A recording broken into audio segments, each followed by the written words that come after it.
just one domestic question, sir. The Manhattan case about your taxes has now ruled that you do need to give to turn over your taxes. Do you have a reaction to that? Well, the Supreme Court said if it's a fishing expedition, you don't have to do it. And this is a fishing expedition, but more importantly, this is a continuation of the witch hunt, the greatest witch hunt in history. There's never been anything like it, where people want to examine every deal you've ever done to see if they can find that there's a comma out of place. No president has ever had to go through this.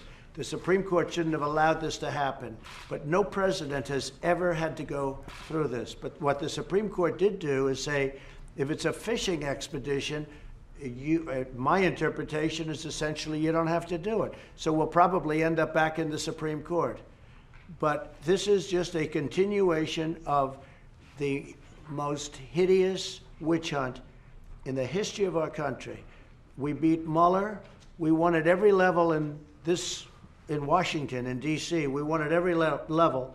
So now what they do, they send it into New York. So now we have an all-Democrat state, all Democrats, and they send it into New York. This should never be allowed to happen to another president. This is a continuation of the most disgusting witch hunt in the history of our country. All it is.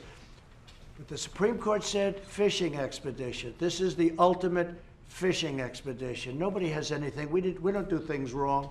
But they'll say, let's go in and inspect every deal he's ever done. Let's get papers from 10 years, every paper, every deal he's ever signed. Maybe we can find where some lawyer made a mistake, where they didn't dot an I, where they didn't put a comma down someplace. And then we can do something. This is a disgrace, and this should never, ever be allowed to happen again.